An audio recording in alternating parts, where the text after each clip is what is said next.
দুর্গাপূজার ছুটিতে কক্সবাজার সমুদ্র সৈকতে হাজারো পর্যটকের ভিড়, সন্তুষ্ট স্থানীয় ব্যবসায়ীরা। সার্বক্ষণিক নিরাপত্তায় মাঠে টুরিস্ট পুলিশ। বরেন্দ্র অঞ্চলে সেচ ব্যবস্থায় জনপ্রিয় হয়ে উঠেছে প্রিপেইড কার্ড। সময় মতো পানি পাওয়ায় বেড়েছে ফসল উৎপাদন, লাভবান হচ্ছেন কৃষকরা। কুটির শিল্প ভাগ্য বদলেছে যশোরের কেশবপুরের 4 গ্রামের মানুষের। নিত্য ব্যবহার্য বিভিন্ন সামগ্রী তৈরি করে 6 শতাধিক পরিবার এখন স্বাবলম্বী।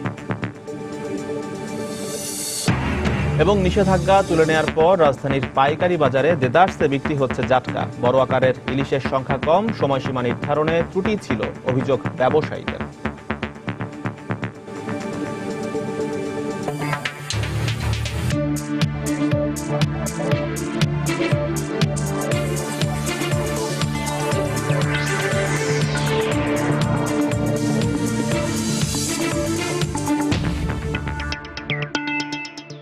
দেখছিলেন শিরোনাম। আমন্ত্রণ জানাচ্ছি দেশ ও দেশের বাইরের অর্থ বাণিজ্যের নানা খবর নিয়ে আমাদের নিয়মিত আয়োজন এ সময়ের বাণিজ্য। আর আপনাদের সঙ্গে রয়েছি আমি এজি মাহমুদ। দর্শক, শুরুতেই দুর্গা উৎসবের খবর। আজ প্রতিমা বিসর্জনের মধ্য দিয়ে শেষ হচ্ছে হিন্দু ধর্মাবলম্বীদের সবচেয়ে বড় ধর্মীয় উৎসব শারদীয় দুর্গাপূজার। এই মুহূর্তে চট্টগ্রামের হাজারীগলি পূজা মণ্ডপে রয়েছেন সহকর্মী কমল দে। সেখানকার সবশেষ খবর জানতে আমরা এখন সরাসরি চলে যাচ্ছি তার কাছে। কমল। ধন্যবাদ এজি। শেষ হয়ে হলো 4 দিন ব্যাপী দুর্গা উৎসব, অর্থাৎ সমস্ত প্রক্রিয়া শেষ করে এখন চলছে মায়ের বিদায়ের প্রস্তুতি। সব জায়গায় এখন একটি বিষাদের ছায়া, বিষণ্ণতার ছায়া। প্রতিটি পূজা মণ্ডপ থেকে মা দুর্গাকে সরিয়ে নেওয়া হচ্ছে। কিছুক্ষণ পর পতেঙ্গা সমুদ্র সৈকতে শুরু হবে প্রতিমা নিরঞ্জন। আর প্রতিমা নিরঞ্জনের সমস্ত প্রক্রিয়া সম্পন্ন আনা হয়েছে। আপনি জানেন, গত 4 দিন আগে ষষ্ঠীতে মা দুর্গাকে আহ্বান জানানো হয়েছিল কৈলাস থেকে পৃথিবীতে অসুর বিনাশের জন্য। ষষ্ঠীতে তিনি এই পৃথিবীতে আসেন কৈলাস ছেড়ে। এরপর সপ্তমী তিথিতে মূলত নবপত্রিকা স্থাপনের মাধ্যমে দিয়ে শুরু হয় মা দুর্গা শরীরে প্রাণ স্থাপন করা হয়। এরপর অষ্টমী তিথিতে শুরু হয় মা দুর্গার পূজা অর্চনা। এক্ষেত্রে বলা হয়ে থাকে অষ্টমী তিথিতে শুধু মা দুর্গা নয়, হিন্দু যত দেবদেবী রয়েছেন সবারই পূজা অর্চনা হয়ে থাকে মূলত এই অষ্টমী তিথিতে। আর এই অষ্টমী তিথিতে সম্পন্ন হয়েছে কুমারী পূজা, সন্ধি পূজা, অর্থাৎ অষ্টমী এবং নবমী তিথির যে সন্ধিক্ষণ, সেই সন্ধিক্ষণে সম্পন্ন হয়েছে নবমী তিথি, নবমী বা সন্ধি পূজা। এবং বলা হয়ে থাকে হিন্দুর রীতি অনুযায়ী এই নবমী তিথির সন্ধিক্ষণে মূলত সম্পন্ন হয়েছিল অসুর বধ। আর সেখানে পূজাটি খুব গুরুত্ব সহকারে দিয়ে থাকা হয়ে থাকে এবং সেদিনই সম্পন্ন হয় কুমারী পূজা। এরপর হয়েছে নবমী পূজা এবং এরপর দশমী পূজা। দশমী পূজা শেষ করে আমরা দেখেছি যে দশমী পূজা অঞ্জলি প্রক্রিয়াটি, যেটি গতকালকে কিন্তু চট্টগ্রামে যতগুলো মন্দির রয়েছে সব মন্দিরে কিন্তু গতকালকেই অঞ্জলি প্রক্রিয়া সম্পন্ন করা হয়েছিল। তবে শুধুমাত্র রামকৃষ্ণ মিশন আজ তারা অঞ্জলি প্রক্রিয়া সম্পন্ন করে, যেখানে প্রায় কয়েক হাজার হিন্দু নরনারী একসাথে অঞ্জলি প্রক্রিয়া শেষ করেছে। এখন চলছে মায়ের বিদায়ে যে একটি প্রস্তুতি, সেই প্রস্তুতি পর্ব। আপনি জানেন, হিন্দু রীতি এবং নীতি অনুযায়ী যে কোনো মহিলা স্বামীর জীবিত থাকা অবস্থায় মারা যাওয়াটাকে তারা সবচেয়ে পরম সৌভাগ্য হিসেবে তুলে ধরে। আর তার যে অংশটি সেটি মূলত শাখা এবং সিঁদুর। এক্ষেত্রে মায়ের দুর্গার যে আজকে যে বিদায় পর্ব চলছে, সেই বিদায় পর্বে মূলত শাখা এবং সিঁদুরের মধ্যে তারা একে অপরকে সিঁদুর লাগিয়ে দিচ্ছে। এটি মূলত একটি হিন্দু রীতিতে হচ্ছে মানে একজন যে স্বামী জীবিত রয়েছেন এমন মহিলার স্মৃতি চিহ্ন হিসেবে মূলত বিবেচনা করা হয় শাখা এবং সিঁদুরকে। আর যে কারণে শাখা এবং সিঁদুরকে কিন্তু হিন্দু রীতিতে সবচেয়ে বেশি প্রাধান্য দিয়ে থাকে নারীরা। আর এই নারী সেই প্রাধান্যটি মূলত আমরা দেখতে পাচ্ছি এই যে দুর্গা পূজার মধ্যে। আপনার দুর্গা মায়ের যে বিদায় মুহূর্ত, সেই বিদায় মুহূর্তের মধ্যে মা দুর্গাকে সিঁদুর দিয়ে এবং তেল দিয়ে বিদায় জানানো হচ্ছে, সেটাতে মিষ্টিমুখ করা হচ্ছে এবং একজন নারী অপর একজনকে তারা সে সিঁদুর মাখিয়ে দিচ্ছেন এবং বলছেন যেন তাদের যে সবার একটা আকাঙ্ক্ষা থাকে যে স্বামী জীবিত থাকে তাদের মৃত্যু হয়, তারা এই কামনাটাই করছেন এখন পর্যন্ত আমরা দেখতে পাচ্ছি। আরেকটি বিষয় হচ্ছে হিন্দু ধর্মের মধ্যে উলুধ্বনিকে মূলত মঙ্গলের ধ্বনি হিসাবে বিবেচনা করা হয়। যে উলুধ্বনি এবং শঙ্খধ্বনি, দুটি ধ্বনিকে বলা হয় মঙ্গলের ধ্বনি। অর্থাৎ মায়ের যে বিদায় মুহূর্তটি, সেই বিদায় মুহূর্তটিকে স্মরণীয় করে রাখার জন্য এবং মঙ্গলময় করে তোলার জন্য তারা উলুধ্বনি দিচ্ছেন এবং উলুধ্বনির মাধ্যমে তারা মা দুর্গাকে যেমন মঙ্গল বার্তা পৌঁছাচ্ছেন, ঠিক তেমনি শাখা সিঁদুর এবং চিনি দিয়ে বা মিষ্টি দিয়ে আপ্যায়ন করে মা দুর্গার প্রতিমাকে তারা বিদায় জানাচ্ছেন। তারা বলছেন যে মা দুর্গা হয়তো এবার চলে যাচ্ছেন, ফিরে যাচ্ছেন কৈলাসে পিতৃলয়ে, আবার হয়তো আগামীবার ফিরে আসবেন তিনি আবার এই পৃথিবীর মঙ্গলের জন্য। আপনি জানেন যে এবার একটা হিন্দু রীতিনীতি বলা হয় মা দুর্গা এবার এসেছিলেন ঘোড়ায় চড়ে, এবং ঘোড়ায় চড়ে তিনি এই পৃথিবীতে এসেছিলেন কৈলাস থেকে, আর এবার ফিরে যাচ্ছেন দোলায় চড়ে, অর্থাৎ দোলনায় মানে পালকিতে চড়ে মা দুর্গা ফিরে যাচ্ছেন। আপনি জানেন যে এবার চট্টগ্রামে প্রায় 298টি পূজা মণ্ডপে দুর্গা পূজা হয়েছে শুধু শহরে, এর বাইরে জেলাতে ছিল 1700-এর বেশি, এবং উৎসব মুখর পরিবেশে আমরা দেখেছি অন্যান্য বছর যে পূজাগুলো হয়ে থাকে সেখানে মূলত সন্ধ্যার পর দর্শনার্থী বা পুণ্যার্থীরা মন্দিরে ভিড় করে, কিন্তু এবার দেখেছি আমরা দিনের বেলায় তারা পূজা মণ্ডপে ভিড় করেছিল।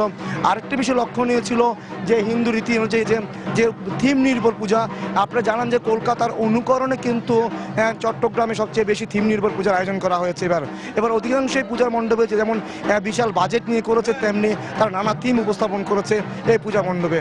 কোথাও তুলে ধরা হয়েছে রাজনের উপর যে নৃশংসতা চালানো হয়েছিল তা, কোথাও আবার আলোচিত এই যে সমসাময়িক যে মানব পাচার, সে মানব পাচারের বিষয়টি তুলে ধরা হয়েছে পূজা মণ্ডপে। এমনকি ভারতীয় চলচ্চিত্র বাহুবলী বা অন্যান্য সেসব চলচ্চিত্র রয়েছে, সেসব চলচ্চিত্রের বিষয়গুলো তুলে ধরা হয়েছিল এইসব থিম পূজা নির্ভরের মধ্যে। আমরা দেখতে পাচ্ছি এখন মা দুর্গাকে বিদায় জানানোর জন্য হিন্দু রমণীরা উলুধ্বনি দিয়ে মাকে বিদায় জানাচ্ছে। এক্ষেত্রে তারা শাঁখা সিঁদুর পরিয়ে মাকে সিঁদুর দিচ্ছে, মিষ্টি মুখ করাচ্ছে এবং মোমবাতি প্রজ্বলন করে তারা মূলত এইসব তারা আনুষ্ঠানিকতা পালন করছে। এর মাঝে আমরা দেখেছি গতকালকে কিন্তু দশমী পূজা সম্পন্ন হয়েছে এবং প্রতিটি পূজা মণ্ডপে মূলত তারা অঞ্জলি পর্ব শেষ করা হয়েছিল। আর সকাল থেকে আমরা দেখেছি রামকৃষ্ণ মিশনে শুধুমাত্র তারা অঞ্জলি প্রক্রিয়া শেষ করেছে। আর এখন চলছে প্রতিটি পূজা মণ্ডপে মায়ের বিদায়ের সেই চূড়ান্ত মুহূর্তগুলো। অনেক মন্দির আমরা দেখেছি যেখান থেকে প্রতিমা নামিয়ে নিয়ে আসা হয়েছে এবং সেখানে ট্রাকে তোলা হচ্ছে, মূলত ট্রাকে করে এসব প্রতিমা নিয়ে যাওয়া হবে পতেঙ্গা সমুদ্র সৈকতে, সেখানে মূলত এই নিরঞ্জন প্রক্রিয়া চলবে। এক্ষেত্রে পূজা কমিটি বা পূজা আয়োজক যারা রয়েছেন তাদের সাথে আমরা কথা বলেছি, তারা বলেছেন সুষ্ঠুভাবে যাতে পূজা সম্পন্ন হয়েছে, এখন যাতে নিরঞ্জন প্রক্রিয়া সুষ্ঠুভাবে সম্পন্ন হয় সেজন্য তাদের পক্ষ থেকে ব্যাপক নিরাপত্তা ব্যবস্থা নেওয়া হয়েছে। এক্ষেত্রে পুলিশ কর্মকর্তারা বলছেন যেহেতু পতেঙ্গা সমুদ্র সৈকতে এই প্রতিমা নিরঞ্জনকে কেন্দ্র করে লক্ষ লোকের সমাবেশ ঘটবে এবং যাতে সব ধরনের কোনো রকম অপ্রীতিকর ঘটনা না ঘটে এবং সুষ্ঠুভাবে যেভাবে পূজা সম্পন্ন হয়েছে সেইভাবে যাতে প্রতিমা নিরঞ্জন প্রক্রিয়া সম্পন্ন হয় সেজন্য তাদের পক্ষ থেকে ব্যাপক নিরাপত্তা ব্যবস্থা নেওয়া হয়েছে। পুলিশ, র্যাব এবং বিজিবি পুরো পতেঙ্গা সমুদ্র সৈকত কর্ডন করে রেখেছে। তাদেরকে বলছে পুলিশ যে নির্দেশনা দিয়েছে সেই নির্দেশনা অনুযায়ী যেন প্রতিমাবাহী ট্রাকগুলো যেন সেই অনুযায়ী চলে, অর্থাৎ সিমেন্ট ক্রসিং হয়ে দিয়ে প্রবেশ করে ভিআইপি সড়ক দিয়ে যেন পতেঙ্গা সমুদ্র সৈকতে প্রবেশ করবে সেই ট্রাকগুলো, এবং প্রতিমা নিরঞ্জন শেষ করে আবার যেন তারা সুষ্ঠুভাবে আবার তারা নেভালের বিপরীত দিক দিয়ে যে রাস্তাটি রয়েছে যে সেই রাস্তাটি দিয়ে তারা যেন আবার বন্দরটিলা হয়ে বেরিয়ে আসে সেরকম একটি নির্দেশনা দেওয়া হয়েছে। আপনারা দেখতে পাচ্ছেন যে প্রতিমাগুলো যে দুর্গা প্রতিমা ছিল সেসব দুর্গা প্রতিমাকে এখন তারা তেল সিন্দুর পরাচ্ছেন হিন্দু রমণীরা, এবং শুধু যে প্রতিমাকে দিচ্ছেন তা নয়, এর মাঝে তারাও নিজেরা কিন্তু তেল সিন্দুর একে অপরকে দিয়ে দিচ্ছেন মঙ্গল কামনায়। এক্ষেত্রে তারা বলছেন যে জগতের মঙ্গল কামনা, পৃথিবীর সবারই মঙ্গল কামনা করা হচ্ছে এখান থেকে, এবং এখান থেকে মঙ্গল জল যে বলা হয় গঙ্গা জল কিংবা মঙ্গল জল তাও ছিটানো হচ্ছে, অর্থাৎ পৃথিবীতে যে অশুভ শক্তির বিনাশের জন্য যে প্রক্রিয়া মা দুর্গা এই পৃথিবীতে এসেছিলেন কৈলাস ছেড়ে, এবং তা যেন অব্যাহত থাকে সেই প্রক্রিয়াটি সেটি যেন অব্যাহত থাকে তাই বলা হচ্ছে বারবার এই মানে হচ্ছে।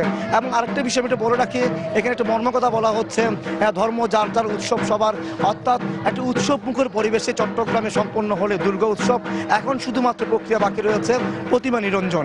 আর এই প্রতিমা নিরঞ্জনেরই একটি প্রক্রিয়া যে মা দুর্গাকে বিদায় জানানো, সেই বিদায় জানাচ্ছেন এখানকার হিন্দু রমণীরা। এখন পর্যন্ত এ ছিল প্রতিমা নিরঞ্জন যে প্রাথমিক প্রক্রিয়া তার সর্বশেষ।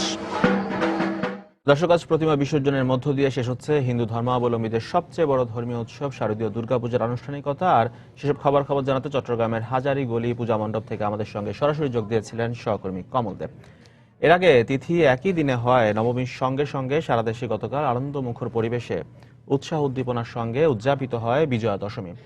মহানবমীর পূজায় দেবী দুর্গার কাছে যজ্ঞের মাধ্যমে আহুতি দেন ভক্তরা। বিজয়া শোভাযাত্রার মাধ্যমে প্রতিমা বিসর্জন হবে আজ, আর এর মাধ্যমেই শেষ হবে শারদীয় দুর্গা উৎসবের এবারের সকল আনুষ্ঠানিকতা।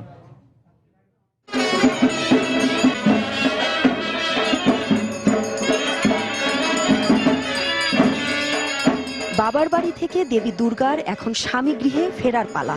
ভক্তদের মাঝে এখন বিদায়ের সুর, তাই সকাল থেকেই নেচে গিয়ে শেষবারের মতো মায়ের আশীর্বাদ নিচ্ছেন সনাতন ধর্মাবলম্বীরা।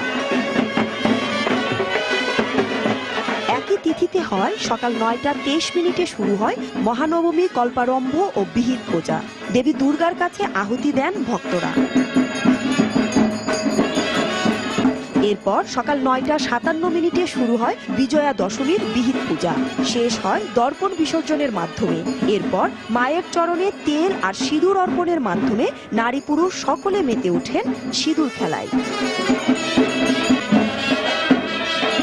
সিঁদুরটা যেন আমরা সারা বছর পড়তে পারি, আবার যেন সামনের বছর আবার দশমী আসবে তখন যেন আবার দিতে পারি, শাঁখা সিঁদুর নিয়েই যেন আমরা থাকতে পারি। কোনো হানাহানি, কাটাকাটি, রাজনৈতিক অস্থিরতা এগুলো যেন কিছুই না হয়। ভক্তরা স্বর্গ থেকে পৃথিবীতে আসা দেবীকে নানা উপাচারে আরাধনা করে অনাচার আর সংকট মোচন এবং বিশ্ববাসীর শান্তি প্রার্থনা করেন। জগতে যেন সবাই আমরা পরিবারকে নিয়ে সুখে শান্তিতে আনন্দে বসবাস করতে পারি। এ মা, তুমি স্বর্গে চলে গেলে তোমার সন্তানের প্রতি তুমি তোমার আশীর্বাদ দেখো। তাই সব ভক্ত আজকে নয়ন জলে ভেসে মাকে বিদায় দিচ্ছে। পঞ্জিকা মতে বৃহস্পতিবারই শেষ দুর্গাপূজার সকল আনুষ্ঠানিকতা। শুক্রবার বিজয়া শোভাযাত্রা শেষে প্রতিমা বিসর্জনের মাধ্যমে দেবী দুর্গা মর্ত ছেড়ে আবারও ফিরে যাবেন স্বর্গে। সনাতন ধর্মাবলম্বীদের এই শারদীয় দুর্গোৎসব সকল শ্রেণী পেশা আর ধর্মের মানুষের পদচারণায় মুখরিত হয়ে উঠেছে, আর এর মাধ্যমে আবারও জানান দিচ্ছে বাঙালির অসাম্প্রদায়িক চেতনাবোধকে। রমনা কালী মন্দির থেকে মৌসুম ইসলাম, সময় সংবাদ, ঢাকা। শারদীয় দুর্গাপূজার ছুটিতে সমুদ্রের উষ্ণতার খোঁজে কক্সবাজারে ভিড় করছেন হাজার হাজার পর্যটক। দেশের বিভিন্ন প্রান্ত থেকে ছুটে আসা পর্যটকদের পদচারণায় এখন মুখর বিশ্বের দীর্ঘতম এই সমুদ্র সৈকত। এদিকে পর্যটকদের নিরাপত্তায় সার্বক্ষণিক মাঠে রয়েছে টুরিস্ট পুলিশ। সুজাউদ্দিন রুবেলের তথ্য ও মোহাম্মদ ফরাজের ছবি নিয়ে ডেস্ক রিপোর্ট। ছুটি মানে বিশ্বের দীর্ঘতম সমুদ্র সৈকত কক্সবাজারে ছুটে আসা। এবারও দুর্গাপূজার টানা 3 দিনের ছুটিতে পর্যটকরা ছুটে এসেছেন কক্সবাজারে। সকাল থেকে সৈকতে 8টি পয়েন্টে ভিড় করছেন হাজার হাজার পর্যটক। সব বয়সের মানুষের পদচারণায় সৈকত পরিণত হয়েছে মিলন মেলায়। সমুদ্র সৈকতে স্নান, ঘুরে বেড়ানো, ছবি তোলা ও হৈহুল্লোড়ে কাটছে পর্যটকদের প্রতিটি মুহূর্ত। সরকারি ছুটিতে একটা রিল্যাক্স করার জন্য সমুদ্র পাড়ে এসে আমরা খুব এনজয় করতেছি। ঢাকা শহরে যান্ত্রিক জীবন থেকে একটু স্বস্তির জন্য এখানে আসা। Cox's Bazar is the best place, মানে হলিডে এনজয় করার জন্য তো আমরা চলে আসছি। ছুটিতে পর্যটন নগরী কক্সবাজারে বিপুল সংখ্যক পর্যটক আসায় খুশি এখানকার পর্যটন সংশ্লিষ্ট ব্যবসায়ীরা। এখানে এখন অনেক জমজমাট বেচা কিনা, আমাদের দোকানের মধ্যে এখন সবচেয়ে বেচা কিনা বেশি। এখন প্রচুর পরিমাণ পর্যটক আসতেছে, ইনশাল্লাহ আমাদের ব্যবসা ভালো হবে। এদিকে পর্যটকদের সার্বিক নিরাপত্তায় সব ব্যবস্থা নেওয়া হয়েছে বলে জানালেন টুরিস্ট পুলিশের এ কর্মকর্তা। এখানে 2টি কন্ট্রোল রুম খোলা হয়েছে এবং সার্বক্ষণিক পুলিশ কোলাতুলি, সুগন্ধা এবং লাবণী পয়েন্টে কাজ করছে। সাথে সাথে হিমছড়ি এবং ইনানি বিচ পয়েন্টেও পুলিশ কাজ করছে। হোটেল মালিক সমিতির দেয়া তথ্য মতে কক্সবাজারে 4 শতাধিক hotel, motel, guest house, cottage ও রিসোর্ট রয়েছে, যেখানে প্রতিদিন লক্ষাধিক পর্যটক থাকার ব্যবস্থা রয়েছে। সময় সংবাদ, কক্সবাজার। মাছ ধরার নিষেধাজ্ঞা না থাকায় রাজধানীর পাইকারি বাজারে ছড়াছড়ি ইলিশের। তবে বড় আকারের ইলিশের সংখ্যা কম, আর সেই তুলনায় দেদারসে বিক্রি হচ্ছে ছোট আকারের জাটকা। নিষেধাজ্ঞার সময়সীমা নির্ধারণে ত্রুটি ছিল উল্লেখ করে ব্যবসায়ীরা বলেন এ কারণেই বড় মাছ পাওয়া যাচ্ছে না। অন্যদিকে পাইকারি বাজারে সরবরাহ থাকলেও খুচরা বাজারে মাছের বেচাকেনা অনেকটাই কম বলে মতামত পাইকারদের। বিস্তারিত জানাচ্ছেন জুবায়ের ফয়সাল। সপ্তাহখানেক আগে শেষ হয়েছে ইলিশ ধরার উপর আরোপিত নিষেধাজ্ঞা। কারণ ছিল প্রজনন মৌসুমে নির্বিঘ্নে মাছের বংশবৃদ্ধির সুযোগ করে দেয়া। তাই শুক্রবার সাপ্তাহিক ছুটির দিনে সোয়ারিঘাটের পাইকারি মাছের আড়তগুলোতে গিয়ে দেখা মেলে ঝুড়ি ভর্তি ইলিশের, যদিও মাছের আকার জাটকার মতোই। এত ছোট মাছ বিক্রির কারণ জানতে চাইলে দায়সারা উত্তর বিক্রেতাদের। দেখতে 10 ইঞ্চির কম আকারের এসব মাছকে তারা জাটকা বলতেও রাজি নন। সরকার অনুমোদন নাই 10 ইঞ্চির নিচে প্লাস ঝাটকা, এটা 10 ইঞ্চির উপরে, আর এটাকে বলে টেম্পো ইলিশ, মানে ছোট ইলিশ যেটাকে বলা হয়। তবে বড় মাছের অনুপস্থিতির জন্য শুধু জেলেদের দায়ী করছেন না আড়তদাররা। তাদের অভিযোগ মাছ ধরায় নিষেধাজ্ঞার সময়সীমা নির্ধারণে ভুল ছিল। ইলিশ মাছ যে পরিমাণে হওয়ার কথা সেই পরিমাণে ইলিশ মাছ নাই, এবং সব ছোট মাছ, বড় মাছ বলতে কোনো কিছুই নাই। সরকার ডিম ছাড়ার জন্য যে অভিযানটা দিয়েছিল সেই অভিযানটা এখন লক্ষ্মী পূর্ণিমার পরে যদি দিত তাহলে মাছ পোড়া পরে ডিমটা ছাড়তে পারতো। এদিকে বাজারে সরবরাহে কোনো ঘাটতি নেই রুই, তেলাপিয়া সহ হরেক রকম চিংড়ি মাছের, আর দামও রয়েছে কিছুটা সহনীয় পর্যায়ে, যদিও খুচরা বাজারে মাছের বেচাকেনা কম বলে জানালেন পাইকাররা। মাছের শুক্রবার তো এই জন্য একটু দাম বেশি। আমি এখনো মাছ কিনতে পারি নাই, আজকে চলে যেতে দেবো। মহরমে মাছ সবাই একটু কম খায়, হ্যাঁ, এই কারণে মনে করেন আমরা যে দরে নেই ওই দরে বিক্রি হয় না। শীত মৌসুম এলে মাছের সরবরাহ বৃদ্ধির সঙ্গে সব ধরনের মাছের দাম আরও কমবে, এমন আশার কথা শোনালেন ব্যবসায়ীরা। জুবার ফয়সাল, সময় সংবাদ, ঢাকা। রাজধানীর কাঁচা বাজারে আবারও দাম বেড়েছে কাঁচা মরিচের, পাশাপাশি বেড়েছে টমেটো, গাজরের দাম। তবে সিম, বেগুন, মূলার দাম কমলেও স্থিতিশীল রয়েছে বেশিরভাগ সবজির দামই। আর ক্রেতাদের অভিযোগ, নিত্য প্রয়োজনীয় পণ্যে দাম বেশি হয় বাজারে এসে হিমশিম খেতে হচ্ছে তাদেরকে। তবে গরু ও খাসির মাংস আগের দামে বিক্রি হলেও বেড়েছে ব্রয়লার মুরগি ও ডিমের দাম। রাজধানীর মহাখালী কাঁচা বাজার ঘুরে এসে বিস্তারিত জানাচ্ছেন কামরুল হাসান সবুজ। প্রতিদিনের মতোই সকাল সকাল বাজারে এসেছেন ক্রেতারা। শুক্রবার হয় তাদের বেশিরভাগেরই লক্ষ্য কয়েকদিনের বাজার একদিনে করার। দরদামও করছেন দরকারি পণ্যটির। তবে ফুলকপি আর বাঁধাকপি 40 টাকার মধ্যে পাওয়া গেলেও বেশিরভাগ সবজির দাম 50 থেকে 80 টাকা হওয়ায় কেনার আগে আরো একবার ভাবতে হচ্ছে তাদের। 7 বার আমাকে ভাবতে হয় যে এটা এত দাম টাকা দিয়ে আমি কতটুকু কিনতে পারবো। বরবটি আমি হাফ কেজি কিনতে গেলে আপনার দেখা যায় 40 টাকা। শুক্রবার সবাই আসছে ঠিক, কিন্তু আমরা অন্যান্য দিনে যাচাই দেখছি যে শুক্রবারের দামটা একটু বেশি থাকে। আবারও বেড়েছে কমতে থাকা কাঁচামরিচের দাম। কেজিতে 60 টাকা বেড়ে বিক্রি হচ্ছে 180 টাকায়। এছাড়া টমেটো, গাজরের দাম কেজিতে 20 টাকা বেড়ে বিক্রি হচ্ছে 120 টাকায়। দাম বাড়ার কারণ হিসেবে সরবরাহ সংকটকে দায়ী করছেন বিক্রেতারা। সিম গত সপ্তাহে বেচছিলাম 140, 160, এই সপ্তাহে 120 টাকা। ফুলকপি বেচছিলাম 30 টাকা, এই সপ্তাহে 35 টাকা। পূজার কারণে গাড়ি আসতে পারে না, তার জন্য মরিচ, টমেটো, ধনিয়াপাতা, গাজর এসবের দাম বেশি। এদিকে দেশি মুরগি আকারভেদে 280 থেকে 300 টাকায় বিক্রি হলেও বেড়েছে ব্রয়লার মুরগি ও ফার্মের মুরগির ডিমের দাম। গত সপ্তাহ ছিল 30 টাকা বিক্রি করছি, এখন আবার এই সপ্তাহ 2 টাকা 2.5 টাকার মতো বাড়ছে, 32 টাকা এখন বর্তমানে বেচতেছে ফার্মের লাল ডিমটা। আজকের বাজার 140 টাকা বিক্রি করতেছি। গত সপ্তাহ থেকে এই সপ্তাহ প্রায় 15 থেকে 20 টাকা ডিফারেন্স হয়ে গেছে দামে। খাবারের দাম বাড়াতে প্লাস বাচ্চার দাম বাড়ছে, এই জন্য আপনার ব্রয়লারের দাম বেড়ে গেছে। তবে স্থিতিশীল মাংসের বাজারে প্রতি কেজি গরুর মাংস 380 আর খাসি বিক্রি হচ্ছে 550 টাকায়। কামরুল হাসান সবুজ, সময় সংবাদ, ঢাকা। পলিথিন বা পলিপ্রোপাইলিন জাতীয় মোড়কের সহজলভ্যতার কারণে প্রতিনিয়তই খাদ্যদ্রব্যের মোড়ক হিসাবে ব্যবহার হচ্ছে পলিথিন। কিন্তু পলিব্যাগে শিশু খাদ্য সংরক্ষণে রাসায়নিক বিক্রিয়ায় শিশুদের মধ্যে দেখা যাচ্ছে ক্যান্সার বা অ্যাপ্লাস্টিক অ্যানিমিয়ার লক্ষণ। এছাড়া প্রাপ্তবয়স্কদের মধ্যে বাড়ছে উচ্চ রক্তচাপ, আলসার, খাদ্যনালী এবং পাকস্থলীতে ক্যান্সারে আক্রান্ত হওয়ার ঝুঁকি। আর চিকিৎসকরা বলছেন খাদ্য সংরক্ষণ পদ্ধতিতে পলিব্যাগের বিকল্প পদ্ধতি নিয়ে ভাবতে হবে সংশ্লিষ্টদের। পলিথিন নিয়ে সেরিয়া সুলতানার ধারাবাহিক প্রতিবেদনে আজ দেখুন তৃতীয় শেষ পর্ব। যে কোনো ধরনের পলিথিন বা পলিপ্রোপাইলিন জাতীয় ব্যাগ ব্যবহার ও বিক্রি বাজারে নিষিদ্ধ হলেও তা অনেকটাই উপেক্ষিত। ঘরে বা বাইরে যেখানেই হোক খাদ্য সংরক্ষণেও পলিব্যাগ ব্যবহারকেই উপযোগী বলে মনে করেন ক্রেতারা। এটা খুব সহজলভ্য, সহজভাবে নিতে পারে, যদিও নিষিদ্ধ। আগে তো অর্ধেক কাস্টমারে পলিথিন দিতাম, অর্ধেক না দিলেও চলছে। এখন আর চলে না, এখন সবাই পলিথিন চায়। বিভিন্ন খাদ্যদ্রব্যের মোড়ক হিসেবে পলিব্যাগ ব্যবহারের প্রভাব হিসেবে চিকিৎসকরা বলছেন পলিথিনে থাকা ক্ষতিকর রাসায়নিক ইথিনিল পলিমার দীর্ঘক্ষণ থাকা খাবারে বিষক্রিয়া ঘটার আশঙ্কা থাকে। পলিথিনের ভিতরে কিন্তু যে উপাদান দ্বারা তৈরি, সেখানে রাসায়নিক দ্রব্যাদি রয়েছে। সেগুলা যদি দীর্ঘক্ষণ খাবার সংস্পর্শে থাকে তাহলে এই রাসায়নিক দ্রব্যগুলো খাবারের সাথে মিশে যেতে পারে এবং সেই খাবার খাওয়ার পরে আলসার হতে পারে, পাকস্থলীতে বা খাদ্যনালীতে ক্যান্সারের মতো মারাত্মক রোগ হতে পারে। এছাড়া শিশু খাদ্য সংরক্ষণে ব্যবহৃত পলিব্যাগের সাথে খাবার সংরক্ষণে ব্যবহৃত রাসায়নিক দ্রব্যের বিক্রিয়া বাড়াচ্ছে মরণব্যাধি ক্যান্সারের ঝুঁকি, রক্তশূন্যতায় ভুগছে শিশুরা। এছাড়া শিশুদের হাড়ের বৃদ্ধি ব্যাহত করছে বলে জানান এই শিশু বিশেষজ্ঞ। যে ডিএনএ বা জিনকে বংশের ধারক বলা হয়, বিভিন্ন মানুষের বিভিন্ন বৈশিষ্ট্যের ধারক ও বাহক বলা হয়, এই ডিএনএকে আক্রান্ত করে। কারো ক্ষেত্রে এটা ক্যান্সার হবে, আবার অ্যাপ্লাস্টিক অ্যানিমিয়া একটা রোগ আছে যেটা হলে রক্ত উৎপন্ন হয় না। চিকিৎসকরা বলছেন শিশুদের রোগ প্রতিরোধ ক্ষমতা কম থাকায় তাদের ক্ষেত্রে ঝুঁকির আশঙ্কা বেশি। তাই প্যাকেটজাত দুধ সংরক্ষণে পলিব্যাগের বিপরীতে বিকল্প সংরক্ষণ পদ্ধতির উদ্যোগী দিতে পারে একজন সুস্থ নাগরিক, সুস্থ প্রজন্ম।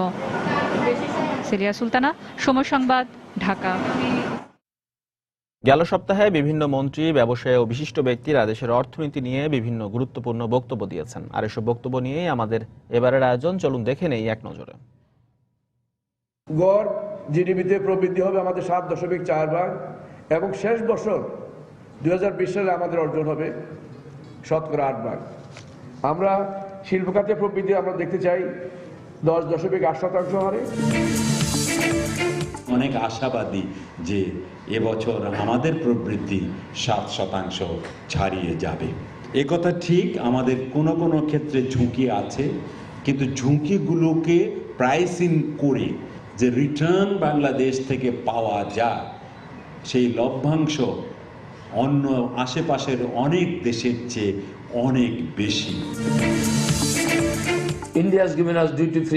একমাত্র টোবাকো এবং অ্যালকোহল ছাড়া সব ধরনের পণ্যে ভারত বাংলাদেশকে শুল্কমুক্ত প্রবেশ সুবিধা দিলেও আমাদের রপ্তানি উল্লেখযোগ্য হারে বাড়ছে না, কারণ সেখানে পণ্য রপ্তানিতে বিভিন্ন অশুল্ক বাধা থেকেই গেছে। এই বাধা দূর করতে ভারতকে এগিয়ে আসা জরুরি। জাপান, চীন সহ ভারতের বিনিয়োগ আকৃষ্ট করতে আমরা দেশের বিভিন্ন অঞ্চলে 23টি বিশেষ অর্থনৈতিক অঞ্চল গড়ে তুলতে কাজ করছি।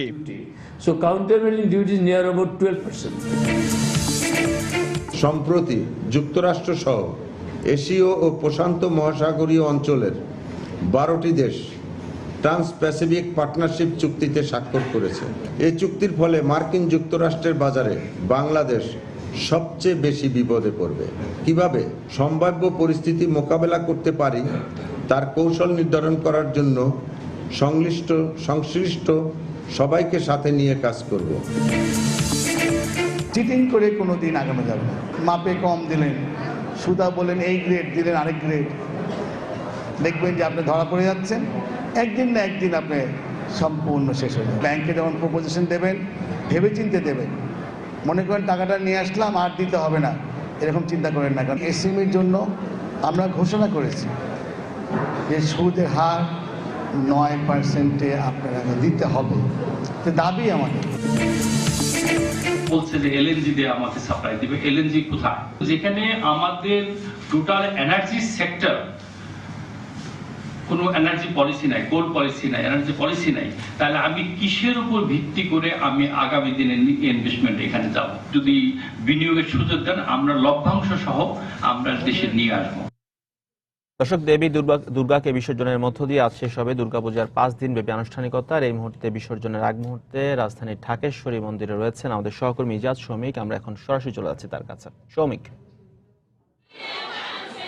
এই যে সনাতন ধর্মাবলম্বীদের 5 দিন ব্যাপী যে দুর্গা উৎসব, সেই দুর্গা উৎসব আজ তাদের প্রতিমা বিসর্জনের মধ্য দিয়ে শেষ হবে। আপনি জানেন যে এই তাদের প্রতিমার মধ্যে সবচেয়ে প্রধান যে দুর্গা, সেই দুর্গা সহ অন্যান্য যে প্রতিমাগুলো রয়েছে সেগুলো বিসর্জনের মধ্য দিয়ে আজকে তাদের এই ধর্মীয় উৎসবটা শেষ হচ্ছে। আপনি জানেন যে গত 5 দিন ধরে যে উৎসবটা চলছে সেটা হচ্ছে আজকে তার শেষ দিন, এবং আজকে রাজধানীতে যে প্রায় 225টি যে পূজা মণ্ডপ স্থাপিত হয়েছিল, সেই সবগুলো পূজা মণ্ডপ অর্থাৎ ঢাকা দক্ষিণ এবং উত্তরে সবগুলো পূজা মণ্ডপ কিন্তু আজকে 2টি স্পটে আজকে বিসর্জন দেওয়া হবে। তার মধ্যে ঢাকা দক্ষিণের যে এই মুহূর্তে আমি রয়েছি ঢাকেশ্বরী মন্দিরে, যেটি দেখতে পাচ্ছেন যে ঢাকেশ্বরী মন্দিরে যদিও প্রতিমা বিসর্জন হবে আজকে, অনেকের মধ্যেই মা বিদায় নেবেন মর্ত থেকে, সেই কারণে কিছুটা শোকের ছায়া আছে, কিন্তু তারপরেও যে উৎসব কেন্দ্রিক যে আমেজ, যে উচ্ছ্বাস, সেই উচ্ছ্বাসটা দেখতে পাচ্ছি। এবং আপনি নিশ্চয়ই আমার সামনে দেখতে পাচ্ছেন যে গানের তালে তালে আসলে বিভিন্ন বয়সী এবং শ্রেণী পেশার মানুষ, প্রধানত হিন্দু ধর্মাবলম্বীরা, তারাই কিন্তু এখানে আনন্দ উচ্ছ্বাসটা উদযাপন করছেন। এবং আপনাকে বলে রাখি, এই যে গতকাল একই দিনে অর্থাৎ মহানবমী এবং বিজয়া দশমী অনুষ্ঠিত হয়েছিল, এ কারণে আজকে আজ বিজয় শোভাযাত্রা সহকারে এই ঢাকেশ্বরী মন্দির থেকে কিন্তু প্রতিমা বিসর্জনের জন্য নিয়ে যাওয়া হবে। এবং বিশেষত ঢাকা দক্ষিণের যে পূজা মণ্ডপগুলো রয়েছে, সেই পূজা মণ্ডপগুলো থেকে দুপুরের পর অর্থাৎ 3টা থেকে কিন্তু এখান থেকে এই শোভাযাত্রা সহকারে অর্থাৎ প্রত্যেকটি পূজা মণ্ডপে যে সকল প্রতিমাগুলো রয়েছে সবগুলো এসে এই পলাশীর মোড় সহ এই ঢাকেশ্বরী মন্দিরে এখানে এসে জড়ো হবে। এবং 3টা থেকে সেই শোভাযাত্রা সহকারে কিন্তু সেই বিশেষ করে এই দক্ষিণের যে ঘাটটি নির্ধারণ করা হয়েছে সেটি হচ্ছে সদরঘাটের পাশে যে ওয়াইজ ঘাট, সেখানে বিসর্জন করা হবে। তো এই মুহূর্তে বিসর্জনের ঠিক পূর্বে যে উৎসাহ আমেজ, এবং আমার চারপাশে দেখতে পাচ্ছেন যে বিভিন্ন শ্রেণী পেশা এবং বয়সী, বিশেষত বিসর্জনের আগে নারীদের মাঝে ওই সিঁদুর পরিয়ে দেওয়া এবং রং নিয়ে যে মাখামাখির যে ব্যাপারটা নারীদের মাঝে যেটি প্রচলিত, সেটি কিন্তু এই মুহূর্তে চলছে এবং সবাই আসলে গানের তালে তালে নেচে তাদের উৎসবকে বরণ করে নিচ্ছেন। এবং এই যে আপনাকে বলে রাখি যে আজকে যে কয়েকটি বিষয়, আজকে যে মহালয়ার মাধ্যমে যে পূজা উৎসবটি শুরু হয়েছিল অষ্টমীর দিনে, সেটি কিন্তু কুমারী পূজা করা হয়েছিল এবং একজন নারীকে, অর্থাৎ 16 বছরের কম বয়সী একজন নারীকে দেবী দুর্গার মতো করে তাকে পূজা করা হয়েছিল এবং তার মধ্য দিয়ে সমস্ত নারী জাতিকে সম্মান করা হয়েছে। এবং নবমীতে দেবী দুর্গার পূজা অর্চনা করা হয় এবং দশী বৃহৎ পূজার মধ্য দিয়ে শেষ হয়েছে মূলত গতকালকে 5 দিনের উৎসব। আজকে হচ্ছে প্রতিমা বিসর্জন হবে এবং আপনাকে বলে রাখি যে সনাতন যে বিশ্বাস রয়েছে সেই বিশ্বাস অনুযায়ী দেবী দুর্গা মহালয়ের দিন তার সন্তানদের নিয়ে মর্তে আগমন করেছেন, অর্থাৎ পৃথিবীতে এসেছেন এবং আজকে যে গতকাল যে বিজয়া দশমী হয়েছিল এবং আজকে প্রতিমা বিসর্জনের মধ্য দিয়ে সেই দেবী দুর্গা তার সন্তানদের নিয়ে স্বর্গে আবার চলে যাবেন এবং মাকে বিদায় জানানোর জন্য, অর্থাৎ তাদের বিশ্বাস অনুযায়ী দেবী দুর্গাকে বিদায় জানানোর জন্য আসলে এই উচ্ছ্বাস তাদের মাঝে বিরাজ করছে এবং একই সাথে তারা দেবী দুর্গার কাছে যেটি চাচ্ছেন যে তারা যাতে সুখী সমৃদ্ধি যে জীবনযাপন সেটি যেন করতে পারেন এবং তাদের বিশেষত বিবাহিত যে রমণীরা রয়েছেন তারা তাদের সন্তান সন্ততি এবং স্বামীদের জন্য দেবী দুর্গার কাছে বিভিন্ন ধরনের কামনা করছেন যেন তাদের জীবন শান্তি সুখী সমৃদ্ধিতে পরিণত হয়। এবং আমার সামনে দেখতে পাচ্ছেন যে হিন্দু রমণীরা যারা রয়েছেন তারা তাদের মাথার সিঁথিতে সিঁদুর পরিয়ে দিচ্ছেন, এটা তাদের একটা প্রথা এবং এর মাধ্যমে অন্যান্য যে নারীরা রয়েছেন বিশেষত কুমারীরা রয়েছেন তারাও কিন্তু আনন্দ উচ্ছ্বাসের সঙ্গে এই বিষয়গুলো পালন করছেন। এবং এবার এই যে আপনাকে বলে রাখি যে এবার যে দুর্গা উৎসবটা শুরু হয়েছে সেই দুর্গা উৎসবে এবার তাদের প্রথা অনুযায়ী দেবী দুর্গা ঘোড়ায় চড়ে মর্তে এসেছেন, অর্থাৎ ঘোড়ায় চড়ে পৃথিবীতে এসেছেন এবং বিদায় নেবেন দোলায় চড়ে, অর্থাৎ পালকিতে চড়ে তারা বিদায় নেবেন এবং কিছুক্ষণের মধ্যেই সেই প্রস্তুতি সম্পন্ন হবে এবং এই ঢাকেশ্বরী মন্দিরে এসে সব ধরনের পূজা মণ্ডপ থেকে তারা এসে উপস্থিত হবেন এবং এখান থেকে বিজয়া শোভাযাত্রা সহকারে সেই ওয়াইজ ঘাটে তারা প্রতিমা নিয়ে যাবেন। তো এই ছিল বিজয়া দশমীর প্রতিমা বিসর্জনের পূর্বে আমার কাছে থাকা সর্বশেষ খবর। দর্শক, দেবী দুর্গাকে বিসর্জনের মধ্য দিয়ে আজ শেষ হবে দুর্গাপূজার 5 দিন ব্যাপী আনুষ্ঠানিকতার বিসর্জনের আগ মুহূর্তে রাজধানীর ঢাকেশ্বরী মন্দির থেকে সেখানকার পরিস্থিতি সম্পর্কে জানাতে আমাদের সঙ্গে সরাসরি যোগ দিয়েছিলেন সহকর্মী জাত শমীম। যাচ্ছি পরের প্রসঙ্গে। কাঠের কুটির শিল্প ভাগ্য বদলে দিয়েছে যশোরের কেশবপুর উপজেলার 4 গ্রামের মানুষের। কাকডাকা ভোর থেকে গভীর রাত অবধি এসব গ্রামের সব বয়সের মানুষের ব্যস্ত সময় কাটে মোমদানি, ফুলদানি, চুরির আলনা, কলস ও বাটি সহ নিত্য ব্যবহার্য বিভিন্ন সামগ্রী তৈরিতে। আর এই কাজের মাধ্যমে 6 শতাধিক পরিবার এখন স্বাবলম্বী। জুয়েল মৃধার পাঠানো তথ্য ও শেখ জালাল উদ্দিনের তোলা ছবি নিয়ে ডেস্ক রিপোর্ট। 90-এর দশকের শুরুর দিকে কেশবপুর উপজেলার আলতাপোল গ্রামের এক ব্যক্তি ভারত থেকে শিখে এসে কুটির শিল্পের কাজ শুরু করেন। অল্প দিনেই সফল হন তিনি। তার দেখা দেখি আশপাশের গ্রামগুলোর অনেকেই সময়ের ব্যবধানে জড়িয়ে পড়েন এই শিল্পের সাথে। বিদ্যুৎ আসার পর আমাদের এলাকায় প্রত্যেক ঘরে ঘরে এটা তৈরি হয়। দিনে যা ইনকাম করি 4-5 জন লোকের আমাদের সংসার চলে। এসব কারখানায় ছোট ছোট কাঠের টুকরা দিয়ে তৈরি হচ্ছে বাহারি ডিজাইনের বিভিন্ন সামগ্রী।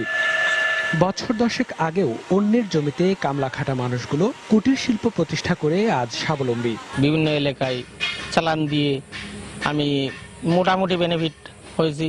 এখানে উৎপাদিত পণ্য সারা দেশে সমাদৃত হওয়ায় এর সাথে জড়িতদের প্রশিক্ষণ ও ঋণ প্রদান সহ নানা উদ্যোগ নেওয়া হয়েছে বলে জানালেন উপজেলার শীর্ষ প্রশাসনিক কর্মকর্তা। কুটির শিল্পকে উন্নত করার প্রয়োজনে সরকারের উচ্চ পর্যায়ে কথা বলেছেন। ওয়ার্ল্ড ব্যাংক থেকে প্রতিনিধিরা এসে ইতিমধ্যেই তাদের সঙ্গে যোগাযোগ করে গেছে যে তাদের কুটির শিল্পকে কিভাবে আরো মানোন্নত করা যায়। কেশবপুরের 4 গ্রামে অন্তত 400 কারখানা রয়েছে। এসব কারখানার মালিক, শ্রমিক এবং কাঠ ব্যবসায়ী সহ প্রত্যক্ষ ও পরোক্ষভাবে কমপক্ষে 20,000 লোক জীবিকা নির্বাহ করছেন। সময় সংবাদ, যশোর। কৃষিতে সেচ ব্যবস্থায় প্রিপেইড কার্ড জনপ্রিয় হয়ে উঠেছে বরেন্দ্র অঞ্চলে। সময়মতো সেচের পানি পাওয়ায় ফসলের উৎপাদন যেমন বাড়ছে তেমনি বাড়ছে কৃষকের লাভের পরিমাণও। অন্যদিকে এই অঞ্চলকে শতভাগ প্রিপেইড কার্ডের আওতায় আনতে কাজ করার কথা জানিয়েছে বরেন্দ্র বহুমুখী উন্নয়ন কর্তৃপক্ষ। হাবিবুর রহমান পাপুর তোলা ছবিতে আরো জানাচ্ছেন রাকিবুল হাসান। বৃহত্তর রাজশাহীর 4টি জেলার বিশাল অঞ্চল জুড়ে বরেন্দ্র এলাকা। এই এলাকাতে আগে ধান ছাড়া বছরে অন্য কোনো ফসলের আবাদ হতো না, কিন্তু বরেন্দ্র কর্তৃপক্ষের কল্যাণে গেল 5 বছরে এই চিত্র পাল্টে গেছে। এখন বছরের সব সময় সেচের পানি পাওয়ায় কম খরচে পাট, সরিষা, আলু সহ শাকসবজি আবাদ করতে পারছে কৃষকেরা। যখন ডিপ ছিল না এই অঞ্চলে, তখন মরুভূমির মতো সারা বছর একটা আবাদ হতো। বরেন্দ্র প্রকল্পের আওতায় আসার পর আমরা ইচ্ছা মতো যখন হয়তো খরা হয় সে সময় পানি পাই। মরিচ, পটল, বেগুন সবকিছু হয়। কৃষি কর্মকর্তারা বলছেন, সেচের কারণে গত 4 বছরে আবাদি জমির পরিমাণ 600 হেক্টর বেড়েছে। বরেন্দ্র ভূমিতে ডিপ টিউবওয়েলের স্থাপনের ফলে আমরা কিন্তু কৃষিতে একটা বিপ্লব আনতে সক্ষম হয়েছি। বরেন্দ্র বহুমুখী উন্নয়ন কর্তৃপক্ষের এই কর্মকর্তা জানালেন, শতভাগ কৃষককে প্রিপেড পদ্ধতিতে সেচ সুবিধা দিতে কাজ করছেন তারা। মানুষকে আমরা পর্যায়ক্রমে বলে আসছি যে প্রিপেড কার্ড ইউজ করার জন্য, যে নিজের কার্ড ইউজ করে নিজেই পানি নেন, তাহলে আপনারা যে কৃষক মানে অপারেটর প্রতারণা করে কিংবা তার প্রতারণার হাত থেকে আপনারা রক্ষা পাবেন। বরেন্দ্র অঞ্চলে 2,50,000 কৃষক প্রিপেড কার্ডের মাধ্যমে সেচ সুবিধা পাচ্ছে। এতে ভূগর্ভস্থ পানির 40% সাশ্রয় হচ্ছে। রাকিবুল হাসান, সময় সংবাদ, রাজশাহী। বাগেরহাটের রামপাল ও মংলায় 8টি প্রকল্পের কার্যক্রম পরিদর্শন করেছেন সরকারের উচ্চ পর্যায়ের একটি প্রতিনিধি দল। প্রতিনিধি দলটির নেতৃত্বে ছিলেন প্রধানমন্ত্রীর মুখ্য সচিব আবুল কালাম আজাদ। গতকাল সকাল 10টার দিকে মংলা ঘুষিয়াখালী আন্তর্জাতিক নৌ চ্যানেলের কালীগঞ্জ এলাকায় পৌঁছায় দলটি। এতে গুরুত্বপূর্ণ বিভিন্ন মন্ত্রণালয়ের 11 জন সচিব সহ অর্ধ শতাধিক ঊর্ধ্বতন সরকারি কর্মকর্তা ছিলেন। এ সময় তারা নৌ চ্যানেল খনন ও চ্যানেল সংলগ্ন সংযোগ খালগুলোর বাঁধ অপসারণ কাজের অগ্রগতি পরিদর্শন করেন। পরে তারা মংলার জয়মনিতে দেশের সর্ববৃহৎ খাদ্য গুদাম, সুন্দরবনের পর্যটন এলাকা করমজল, মংলা বন্দরের ড্রেজিং কার্যক্রম এবং রামপালের কয়লা ভিত্তিক তাপ বিদ্যুৎ কেন্দ্র প্রকল্প পরিদর্শন করেন। পরে স্থানীয় জনগণের সঙ্গে মত বিনিময় করেন তারা।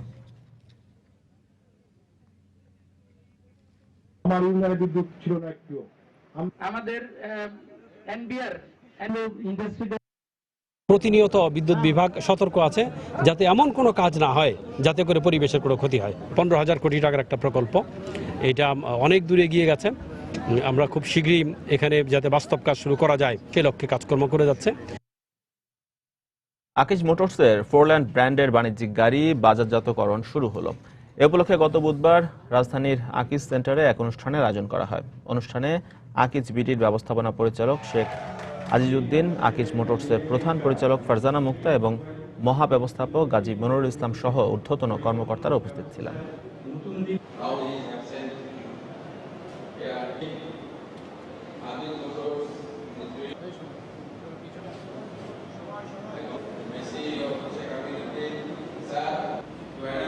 দেশের বাইরের অর্থ বাণিজ্যের খবর। বিশ্বখ্যাত 2 প্রতিষ্ঠান স্টারবাকস ও ফিয়াট ক্রিসলারের বিরুদ্ধে বিরাট অঙ্কের কর ফাঁকির অভিযোগ তুলেছে ইউরোপীয় ইউনিয়ন। নেদারল্যান্ডস ও লুক্সেমবার্গ সরকারের সাথে অবৈধ চুক্তির মাধ্যমে কারসাজি হয়েছে বলেও দাবি করেছে ইইউ। তবে অভিযোগ অস্বীকার করে ইউরোপীয় ইউনিয়নের জরিমানার সিদ্ধান্তের বিপক্ষে আপিল করার কথা জানিয়েছে প্রতিষ্ঠান দুটি। প্রতি বছরই প্রায় 1,500 নতুন কফি শপ চালু করে বিশ্বখ্যাত মার্কিন প্রতিষ্ঠান স্টারবাকস।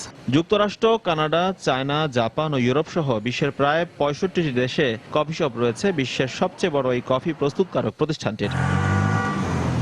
পানীয়র বাজারে ভোক্তাদের কাছে সুনাম থাকলেও এবার কর ফাঁকির কেলেঙ্কারিতে পড়ল স্টারবাকস। নেদারল্যান্ডস সরকারের যোগসাজশে ইউরোপীয় ইউনিয়নের কোম্পানি আইনে নির্ধারিত কর দেয়নি প্রতিষ্ঠানটি। সম্প্রতি এমন তথ্য জানিয়েছে ইউরোপীয় ইউনিয়ন। 2008 সাল থেকে নেদারল্যান্ডসে মোটা অঙ্কের কর ফাঁকি দিচ্ছে স্টারবাকস, যার আর্থিক পরিমাণ প্রায় 3 কোটি ইউরো, যা আদায়ে দেশটিকে কড়া নির্দেশনা দিয়েছেন ইউ এর নীতি নির্ধারকরা।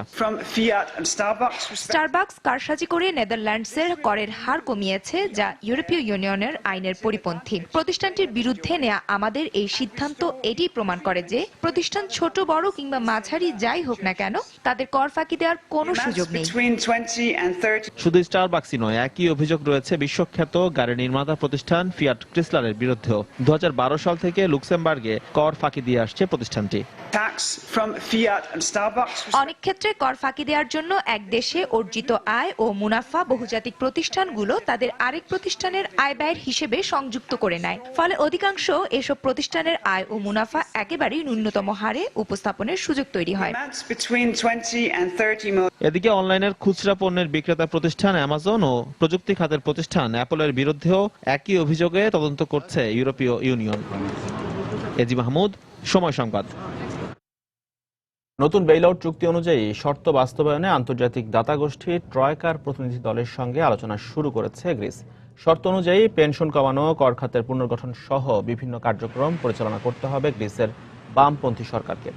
যদিও দেশটির শ্রমমন্ত্রী জর্জ কাত্রোগালোস বলেছেন তারা আগের সরকারগুলোর মতো গণহারে পেনশন কমানোর প্রকল্প হাতে নেবেন না। তবুও এতে আশ্বস্ত হতে পারছেন না সাধারণ গ্রিকরা। এই কার্যক্রমের বিরুদ্ধে আগামী 12 নভেম্বর সারা দেশব্যাপী ধর্মঘটের ডাক দিয়েছে দেশটির সরকারি বেসরকারি চাকুরিজীবীরা। দাতা গোষ্ঠীর কাছ থেকে 8,600 কোটি ইউরো ঋণ পাবে গ্রিস, যার মধ্যে 10,000 কোটি ইউরো ঋণ ছাড় হয়েছে।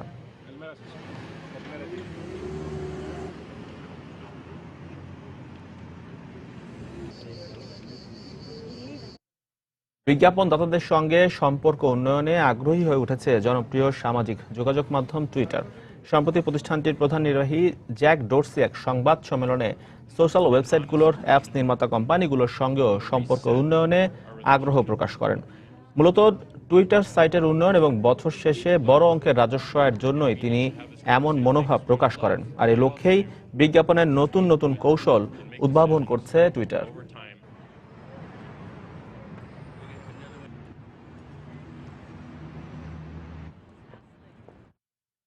এবারে ভারতের বাজারে এলো জেনারেল মোটরসের নতুন মডেল শেভরল ট্রেইল ব্লেজার।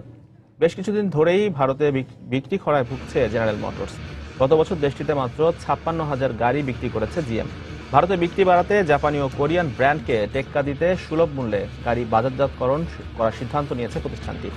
জিএম এর ভারত শাখার প্রেসিডেন্ট আরভিন্দ সাক্সেনা জানান, গ্রাহকদের সরাসরি যোগাযোগ বাড়াতে সম্প্রতি অ্যামাজনের সঙ্গে চুক্তি করেছে জেনারেল মোটরস।